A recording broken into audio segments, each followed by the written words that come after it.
चलिए दोस्तों, तो नेक्स्ट वीडियो लेकर आए हैं फिजिक्स का part 2, chapter number 2, rest and motion, विराम और गति की अवस्था। पहले रेस्ट एंड मोशन कहते किसको हैं? जैसे कि रेस्ट, जब कोई वस्तु है, जैसे कोई वस्तु यहाँ पर धरा हुआ है, कोई वस्तु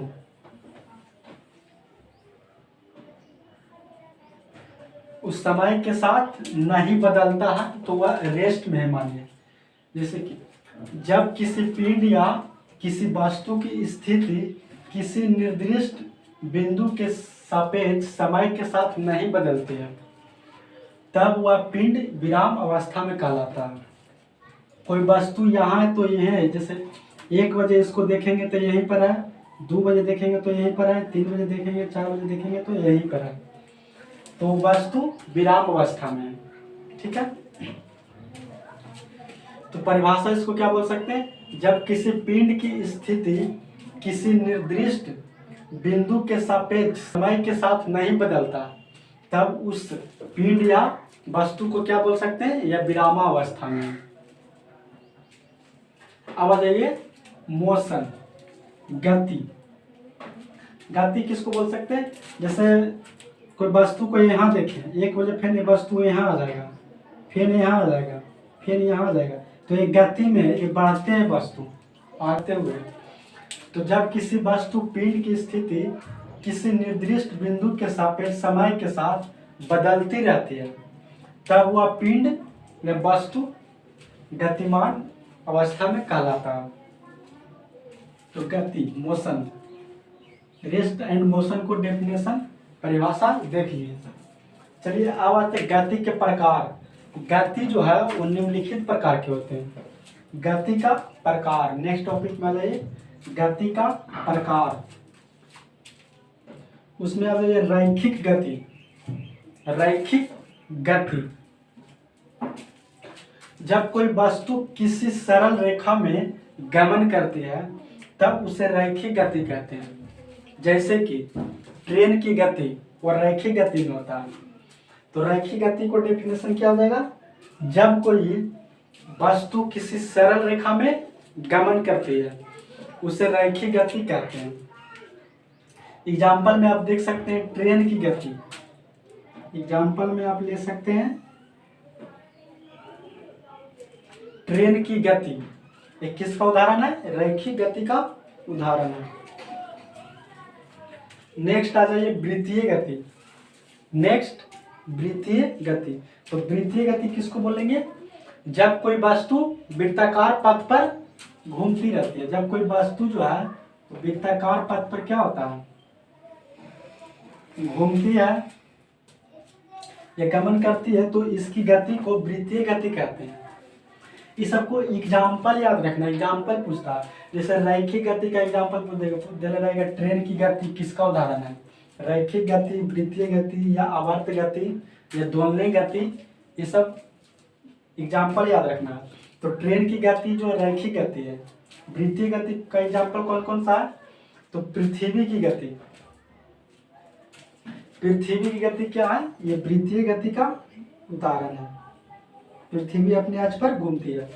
नाभिक के चारों ओर इलेक्ट्रॉन की गति, ये सब किसका उदाहरण है? वृत्तीय गति का उदाहरण है। पृथ्वी की गति, नाभिक के चारों ओर इलेक्ट्रॉन की गति, ये सब वृत्तीय गति का उदाहरण है। ट्रेन की गति रैखिक गति का उदाहरण है। तो वृत्तीय गति भी पढ़ लिए। वृत्तीय गति का डेफिनेशन है, जब कोई वस्तु वृत्ताकार पथ पर गमन करती है तब उस गति को वृत्तीय गति कहते हैं। जैसे एग्जाम्पल में था पृथ्वी की गति, नाभिक के चारों ओर इलेक्ट्रॉनों की गति। नाभिक के जो अंदर रहते हैं वो प्रोटॉन और न्यूट्रॉन रहते हैं, और इलेक्ट्रॉन जो है चारों ओर चक्कर लगाते रहते हैं। ठीक है, अब आ जाइए आवर्त गति। आवर्त गति, आवर्त गति में याद रखना है वो निश्चित समय अंतराल में अपने गति को दोहराएगा। एक निश्चित समय अंतराल में, जैसे 12 बजे आया दिन में तो फिर 12 बजे दिन में वहीं पर आ जाएगा। एक निश्चित समय अंतराल में वो अपने दोहराते रहेगा। तो आवर्त गति किसको बोलेंगे? जब कोई वस्तु निश्चित समय अंतराल में, ये याद रखना, निश्चित समय अंतराल में, जब कोई वस्तु निश्चित समय अंतराल में अपनी गति को बार बार दोहराता, जब कोई वस्तु अपने निश्चित समय अंतराल में अपनी गति को बार बार दोहराता है, उसे आवर्त गति कहते हैं। जैसे में एग्जाम्पल में पृथ्वी की गति, ये अपना निश्चित समय अंतराल में बार बार दोहराता है, 12 बजा, 1 बजा, 2 बजा, 3 बजा, जैसे मान लीजिए 6 अखनी बजा हुआ है, तो फिर घूम घूम के 6 बजे तक, वो निश्चित समय तक 6 बजे तक आ ही जाएगा अपना समय तक। तो पृथ्वी की गति और पेंडुलम की गति, ये सब किसका एग्जाम्पल है? आवर्त गति का एग्जाम्पल है। पृथ्वी की गति वृत्तीय गति का भी उदाहरण है, ये भी याद रखना है, क्योंकि चारों घूमता है। और आवर्त गति का उदाहरण भी पृथ्वी की गति और पेंडुलम की गति, जो अपने निश्चित समय अंतराल में बार बार दोहराता है। तो आवर्त गति का डेफिनेशन ये याद रखना है कि निश्चित समय अंतराल में अपनी गति को ये बार बार दोहराएगा, उससे आवर्त गति कहते हैं। और अगर निश्चित बिंदु से अगर पूछ देगा कि आगे पीछे होता है, तो उसे दोलनी गति कहेंगे।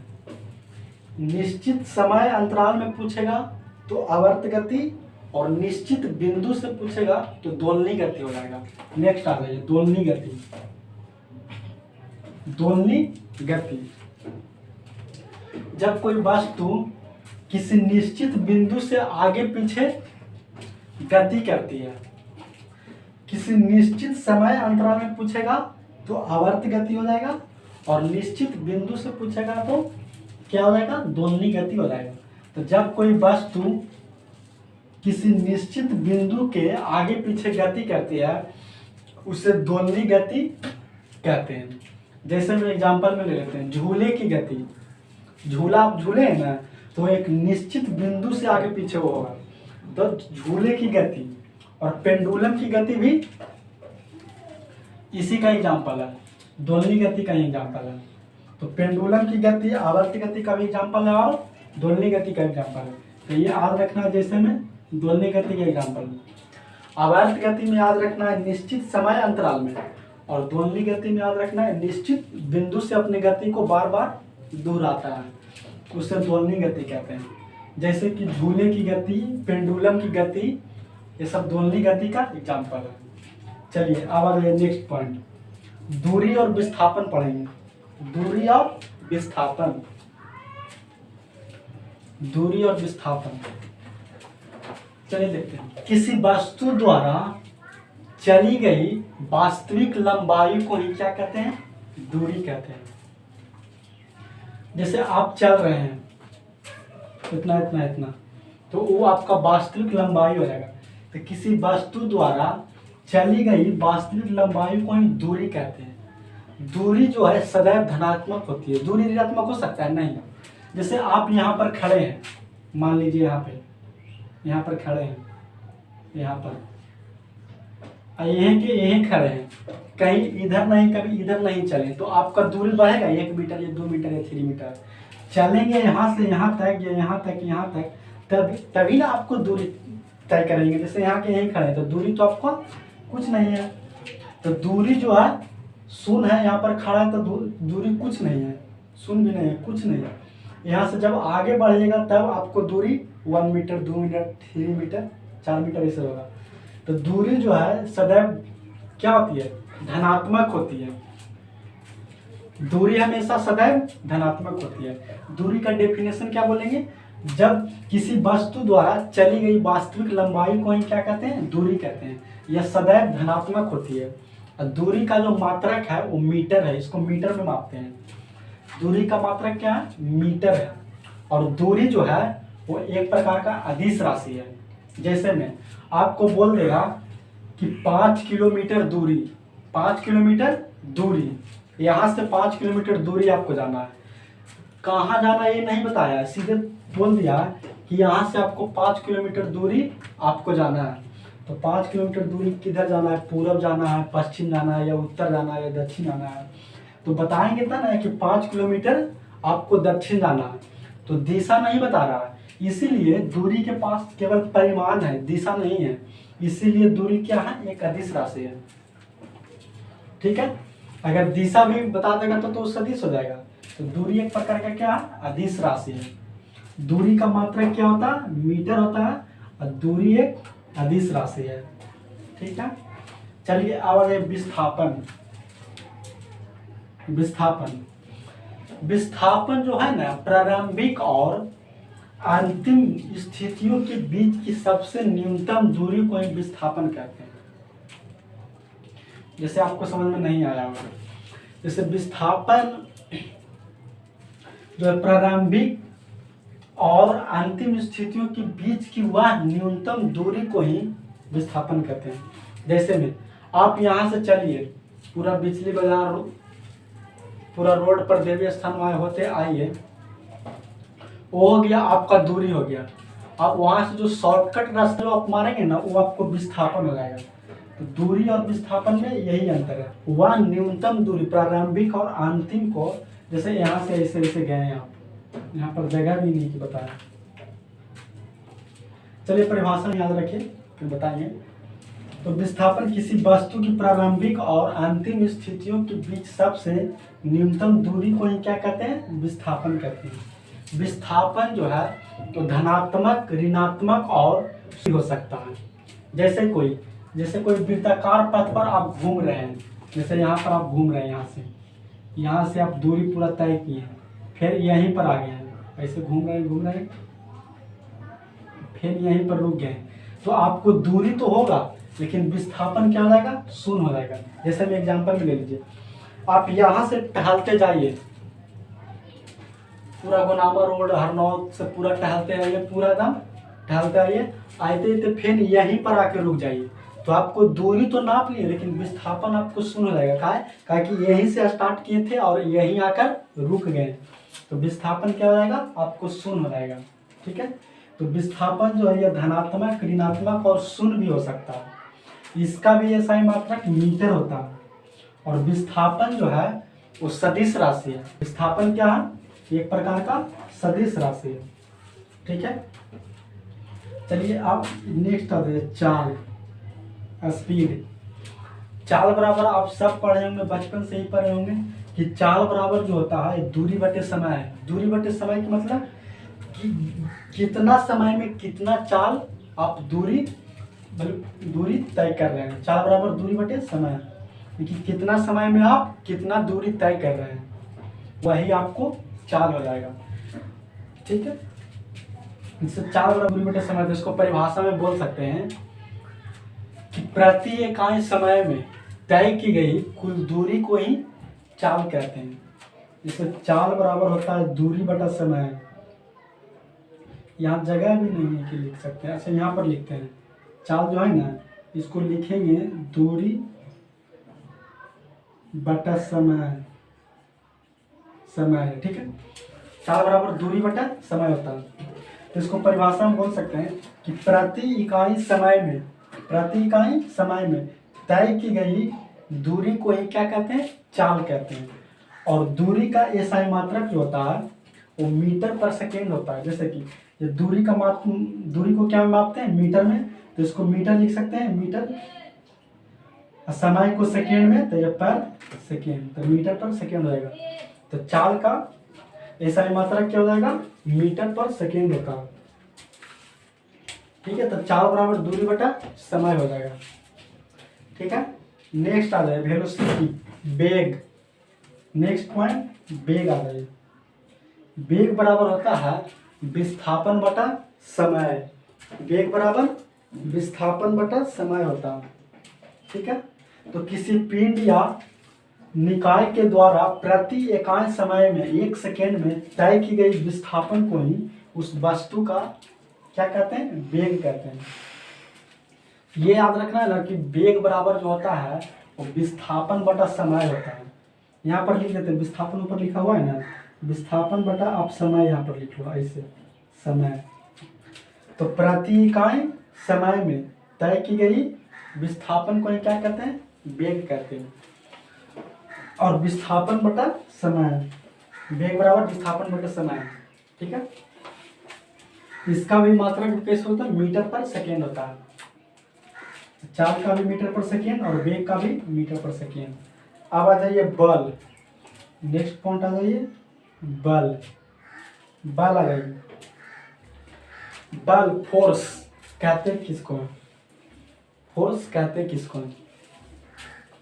तो बल आप लगाइए, किसी चीज को आप बल लगाइए, बल लगाकर उस वस्तु को आकार या अवस्था में आप परिवर्तन कर सकते हैं। जैसे दाब कर उसको, जैसे फूकना या कोई चीज है या कोई वस्तु है तो उसको दाब को आप छोटा कर सकते हैं, चिपका सकते हैं। तो बल लगाकर, बल वह कारक होता है जिसके कारण किसी वस्तु का अवस्था, स्थिति और आकार में परिवर्तन कर सकते हैं, उसी को एक बल कहते हैं। और बल का जो एसआई मात्रक होता है वो न्यूटन होता है। जो आपने पढ़ा होगा F बराबर m है, F बराबर m है, मास इंटू एक्सेलरेशन। तो बल का एसआई मात्रक न्यूटन होता है। तो न्यूटन को आप केजी मीटर पर सेकेंड स्क्वायर भी लिख सकते हैं। जैसे देख लीजिए, मास का हो गया केजी, मास मतलब द्रव्यमान, द्रव्यमान का हो गया केजी, आईएस हो गया एक्सेलरेशन त्वरण। तो त्वरण का एसआई मात्रक क्या होता है, मीटर पर सेकेंड स्क्वायर। तो बल का एसआई मात्रक न्यूटन भी बोल सकते हैं और केजी मीटर पर सेकेंड स्क्वायर भी बोल सकते हैं। दोनों ऑप्शन में रहेगा तो दोनों जैसे देने रहेगा कि बल का एसआई मात्रक क्या होता है, न्यूटन नहीं देने रहेगा, देने रहेगा केजी मीटर पर सेकेंड स्क्वायर। तो केजी मीटर पर सेकेंड स्क्वायर भी लिख सकते हैं इसको, ठीक है। तो बल का एसआई मात्रक क्या होता है, न्यूटन या केजी मीटर पर सेकेंड स्क्वायर भी बोल सकते हैं। चलिए अब नेक्स्ट पॉइंट आइए, नेक्स्ट पॉइंट आइए, नेक्स्ट पॉइंट एक्सीलरेशन, त्वरण। नेक्स्ट पॉइंट त्वरण। त्वरण जो बोलते हैं ना वो v/t होते हैं, ये बराबर v/t। तो इसको परिभाषित कर सकते हैं कि समय के साथ का डेफिनेशन बोल सकते हैं। तो त्वरण किसको बोलेंगे, किसी वस्तु का वेग में परिवर्तन की दर को ही त्वरण कहते हैं। a बराबर v - u/t होता है, फॉर्मूला याद रखना है, a बराबर v - u/t होता है। तो त्वरण का डेफिनेशन क्या बोल सकते हैं, किसी वस्तु का वेग में परिवर्तन की दर को ही त्वरण कहते हैं। समय के साथ वेग में परिवर्तन के दर को ही त्वरण कहते हैं। a बराबर v - u/t होता है, जहाँ a हो गया एक्सेलरेशन, v हो गया अंतिम वेग और u हो गया प्रारंभिक वेग और t हो गया समय। याद रखना, a त्वरण हो गया है, एक्सेलरेशन हो गया, v हो गया अंतिम वेग, u हो गया प्रारंभिक वेग और t हो गया समय, ठीक है। इससे न्यूमेरिकल बनता है, ये वाला फॉर्मूला आपको याद रखना है। a बराबर v - u/t होता है त्वरण बराबर। चलिए नेक्स्ट आते हैं संवेग। संवेग किसी वस्तु का संवेग उस वस्तु के द्रव्यमान और वेग के गुणनफल को कहते हैं संवेग। इसका जो होता है फॉर्मूला वो P बराबर mv होता है, P बराबर mv, वेलोसिटी होता है, यानी कि द्रव्यमान गुने वेग होता है। तो बोल सकते हैं द्रव्यमान और वेग के गुणनफल को ही संवेग कहते हैं। द्रव्यमान और वेग के गुणनफल को ही संवेग कहते हैं। इसी से परिभाषा निकल जाएगा, ये वाला आप याद रखोगे ना तो इसी से निकल जाएगा, P बराबर mv। तो संवेग किसको बोल सकते हैं, यानी कि मास गुने वेलोसिटी, यानी कि द्रव्यमान गुने वेग को ही क्या कहते हैं, संवेग कहते हैं। P बराबर mv। अब इसका आप एसआई मात्रक भी निकाल सकते हैं। तो मास का हो गया यानी कि द्रव्यमान का हो गया केजी, द्रव्यमान का केजी लिख सकते हैं, और वेग का हो गया क्या, मीटर पर सेकेंड। तो इसको लिख सकते हैं केजी मीटर सेकेंड बोल सकते हैं। तो संवेग का एसआई मात्रक बोल सकते हैं केजी मीटर पर सेकेंड, ठीक है। अब आ जाइए नेक्स्ट। तो संवेग याद हो गया ना, संवेग P बराबर mv, यानी कि द्रव्यमान गुने वेग को ही संवेग कहते हैं, ठीक है। द्रव्यमान और वेग के गुणनफल को ही संवेग कहते हैं। इसका मात्रक हो गया केजी मीटर पर सेकेंड। ठीक है, अब आ जाइए न्यूटन्स लॉ, न्यूटन्स का नियम। न्यूटन्स लॉ, न्यूटन जो है वो अपने संबंधित नियम, न्यूटन का अपना संबंधित नियम, न्यूटन ने सन 1686 में, न्यूटन्स ने जो अपने तीनों नियम दिए हैं ना, वो किस बुक में लिखा गया? तो प्रिंसिपिया नामक बुक में दिया गया। तो न्यूटन्स ने अपने लॉ के बारे में, नियम के बारे में 1686 में अपनी पुस्तक प्रिंसिपिया नामक पुस्तक में लिखे हैं या दिया गया। ठीक है, तो कब दिए हैं? तो 1686 में। कौन सा पुस्तक? तो प्रिंसिपिया नामक पुस्तक, प्रिंसिपिया नामक पुस्तक, इसको हेडलाइन कर देते हैं, प्रिंसिपिया नामक पुस्तक में 1686 सन याद रखना है। तो न्यूटन्स ने 3 लॉ दिए हैं, न्यूटन्स का 3 नियम है। तो चलिए तो देखते हैं न्यूटन्स का फर्स्ट लॉ, न्यूटन्स का पहला लॉ। न्यूटन्स का पहला नियम बोलता है ना कि अगर कोई वस्तु विराम में है तो वो विराम में ही रहेगा, और अगर कोई वस्तु गति में है तो वह गति में ही रहना चाहेगा, जब तक कि वह गति से रेस्ट में नहीं आएगा, जब तक कि कोई उस पर एक्सटर्नल फोर्स या बाह्य बल बोल सकते हैं, जब तक आप बाहरी बल लगाकर उसे रोक नहीं सकते। जैसे कोई वस्तु चल रहा तो आप बल लगाकर उसे रोक सकते हैं, तो जब तक आप बाह्य बल लगाकर उसको नहीं रोकेंगे, जब तक वो मोशन में ही रहेगा। तो न्यूटन का फर्स्ट लॉ यही बोलता है कि अगर कोई वस्तु विरामा अवस्था में है या गतिमान अवस्था में है तो वह उसी अवस्था में रहना चाहता है, यानी कि वो विरामा में है तो विराम में ही रहना चाहता है, और गति में है तो वह गति में ही रहना चाहता है, जब तक कि उस पर एक्सटर्नल फोर्स यानी कि बाह्य बल नहीं लगाया जाए। अगर कोई वस्तु मान लीजिए वो रेस्ट में है, विराम अवस्था में, उसको आपको गति में लाना, तो आप बाह्य बल देख के उसको ढकेल सकते हैं। जब आप ठेलिएगा तो हल्का मोशन में आएगा, फिर थोड़ा देर बाद जाके जितना बल लगाया उतना जाएगा, फिर रुक जाएगा।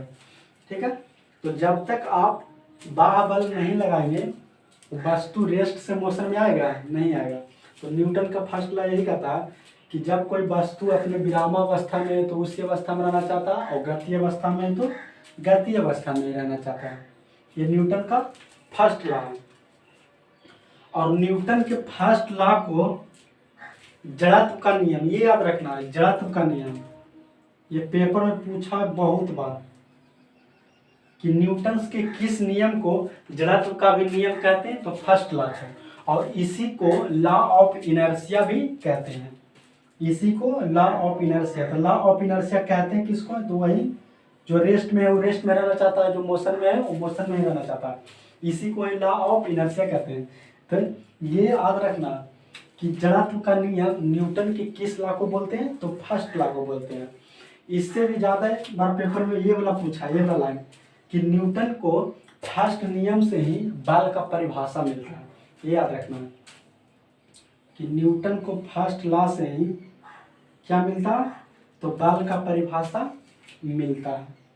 ठीक है, चलिए अब आ जाइए सेकेंड लॉ, न्यूटन्स का सेकेंड लॉ, द्वितीय नियम, न्यूटन्स का द्वितीय नियम।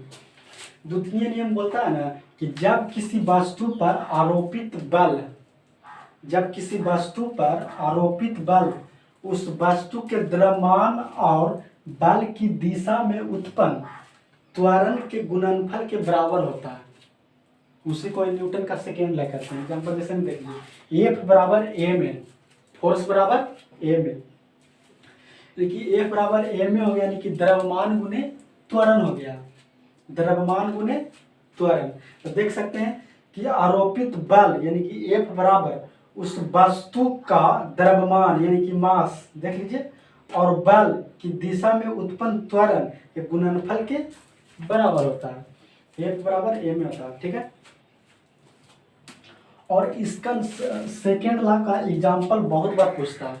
याद करिए कि जब कोई क्रिकेटर अगर छक्का मारता है, कुछ करता है, छक्के मारता है, चौका मारता है, ये भी याद रखिए, तो बैट से जो गेंद पर मारता है तो जो खिलाड़ी जो कैच रोकते हैं तो देखते हुए अपना हाथ थोड़ा सा पीछे कर लेते हैं। वो पीछे क्यों करते हैं? यही सवाल है कि जब कोई खिलाड़ी है जो बॉल को कैच पकड़ते हैं तो वह अपना हाथ थोड़ा सा पीछे कर लेते हैं। अगर पीछे नहीं करेगा तो हाथ से बॉल जो है बाहर चला जाएगा। हल्का पीछे कर लेने से वो बॉल का में जो संवेग जो है उसको कम करने के लिए खिलाड़ी हाथ जो है पीछे करते हैं। तो जो उसमें जो संवेग है उसे शून्य करने के लिए जो खिलाड़ी जो है हाथ को पीछे करते हैं। इसका एग्जांपल यही याद रखना है। सेकेंड ला का एग्जांपल कि जब कोई खिलाड़ी जो है वो गेंद को कैच पकड़ते हैं तो वो अपना हाथ हल्का सा पीछे कर लेते हैं ताकि जो गेंद में जो संवेग है वो शून्य हो सके और बढ़िया से कैच पकड़ा सकें। ठीक है, नहीं तो बॉल उछलकर बाहर चला जाता है। तो सेकेंड ला का एग्जांपल ये याद रखना है। ठीक है, अब आ जाइए थर्ड ला, न्यूटन्स का थर्ड ला। थर्ड ला है ना क्रिया प्रतिक्रिया का नियम इसको बोलते हैं। जैसे आप बल लगा के इधर से इधर मारिए ऐसे करके, तो इधर से भी उतना ही बल लगा के इस हाथ में चोट लगेगा। ठीक है, यही है न्यूटन का थर्ड ला। आप इधर से किसी को जैसे दीवार में मारिएगा ऐसे कस के, तो आपको भी उतना कस के ही आपको चोट लगेगा। यही न्यूटन का थर्ड ला है। ठीक है, तो जब किसी एक वस्तु किसी दूसरे वस्तु पर बल लगाती है तो दूसरा वस्तु ही उस पहली वस्तु पर उतना ही बल लगाता है। उसी को ही न्यूटन का थर्ड ला कहते हैं। जैसे एग्जांपल नहीं दिए कि आप किसी को मारिए, दीवार में मुक्का कस को मारिए, तो आपको जो जितना कस के मारिएगा उतना कस को उधर से भी आपका हाथ में बल लगाएगा। ठीक है,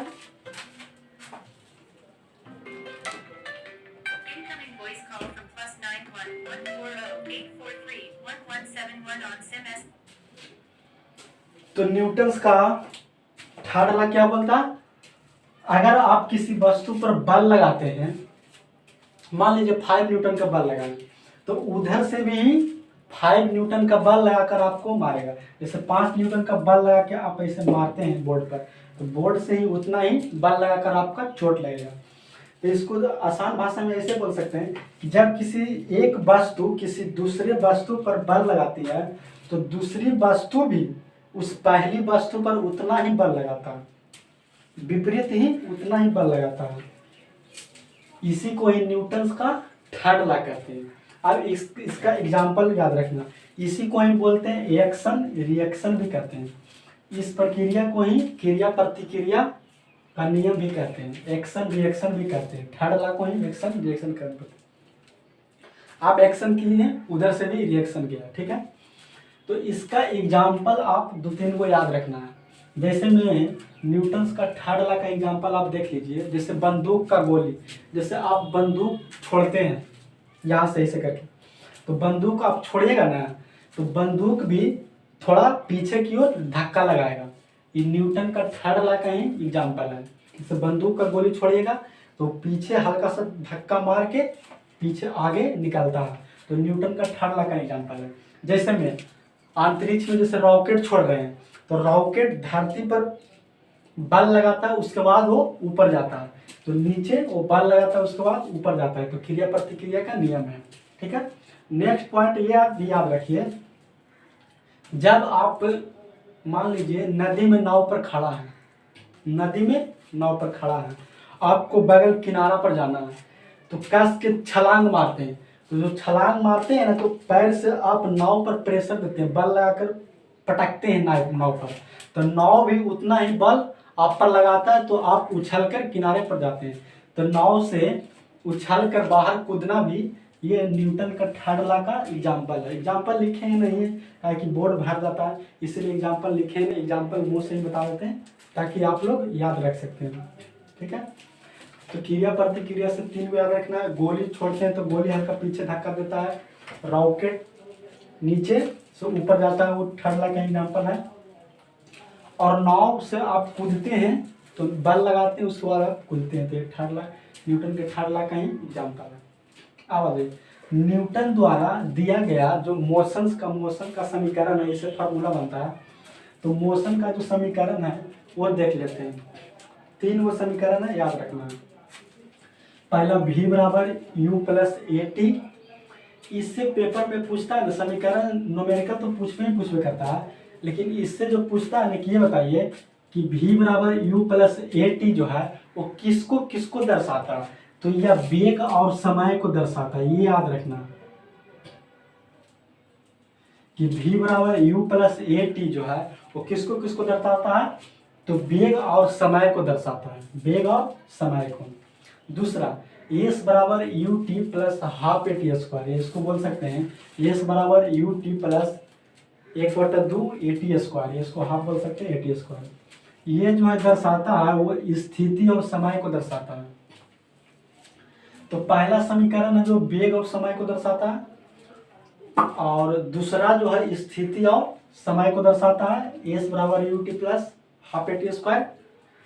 और तीसरा जो है वी स्क्वायर बराबर यू स्क्वायर प्लस 2as होता है। यह जो है स्थिति और वेग को दर्शाता है। ये वाला दोस्तों ना आपको याद रखना ही रखना है, ये पेपर में पूछता है बहुत बार।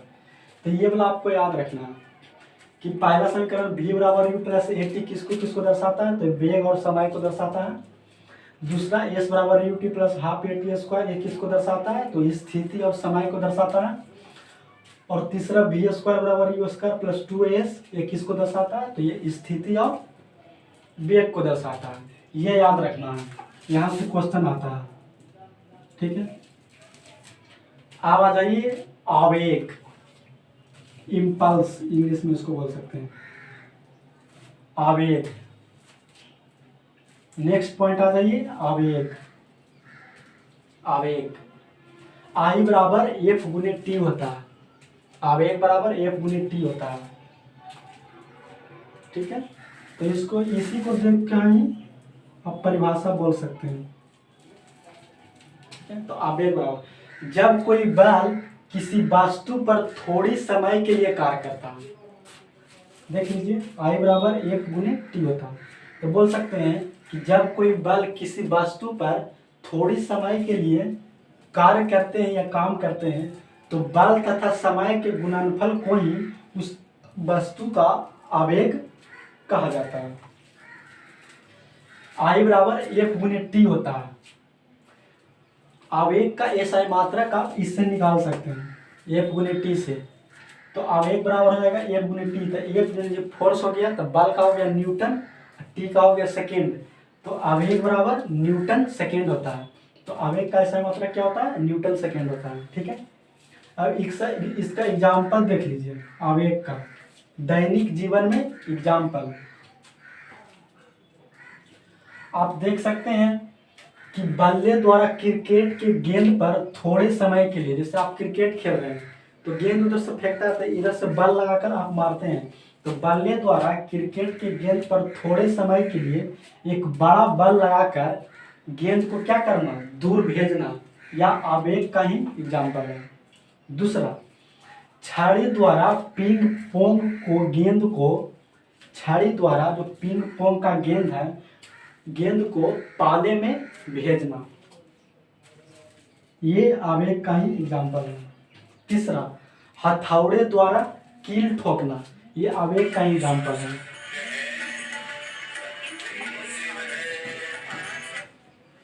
ये आवेग का ही एग्जाम्पल है। ठीक है, तो जैसे कील आप ठोक रहे हैं, तो जैसे काटी ठोक रहे हैं तो मारते हैं हथौड़े से, तो थोड़े समय के लिए उस पर चोट लगता है, तो छड़ी हथौड़े द्वारा कील ठोकना। फोन उठा लो भैया, क्या हथौड़े द्वारा क्या करना, कील ठोकना। तो ये आवेग का एग्जाम्पल है। तो आवेग का एग्जाम्पल कौन कौन याद रखना है, बल्ले द्वारा क्रिकेट की गेंद पर थोड़े समय के लिए बल लगाकर उस गेंद को दूर भेजना, ये आवेग का एग्जाम्पल है। छड़ी द्वारा पिंग पोंग को गेंद को पाले में भेजना। तीसरा हथौड़े द्वारा कील ठोकना, ये सब आवेग का एग्जाम्पल है। नेक्स्ट आ जाइए, जो 2 पॉइंट बच गया था, द्रव्यमान और भार। द्रव्यमान जो हमेशा उसी रहता है, भार जो है वो बदल जाता है। भार को अपर चंद्रमा पर ले जाइएगा तो 1/6 होता है, तो वह भार क्या होता है, बदल जाता है। तो द्रव्यमान और भार देख लेते हैं। बोल कहाँ तू तो द्रव्यमान तो द्रव्यमान किसी वस्तु में निहित कुल द्रव्य वस्तु का द्रव्यमान कहलाता है। द्रव्यमान किसको बोल सकते हैं? किसी वस्तु में निहित कुल द्रव्य वस्तु का द्रव्यमान कहलाता है। अब भार देख लीजिए, भार 4000 भार 4000 भार देख लीजिए, द्रव्यमान आप देख लीजिए, भार देख लीजिए। भार किसको बोलते हैं? द्रव्यमान और भार में अंतर बहुत है। तो द्रव्यमान किसी वस्तु में निहित कुल द्रव्य को ही वस्तु का द्रव्यमान कहते हैं। और भार, पृथ्वी जिस बल से किसी वस्तु को अपने केंद्र की ओर खींचती है, भार देख लीजिए, पृथ्वी जो है वो जिस बल से किसी वस्तु की अपनी केंद्र की ओर खींचती है उसे हम भार कहते हैं। इसे mg से सूचित किया जाता है और द्रव्यमान को kg से सूचित किया जाता है। ठीक है, तो चलिए रेस्ट और मोशन का जो थ्योरी है वो खत्म हो गया। अब इसका ऑब्जेक्टिव क्वेश्चन देख लेते हैं। रेस्ट और मोशन से जितना भी पेपर में पूछा गया क्वेश्चन है वो देख लेते हैं। चलिए।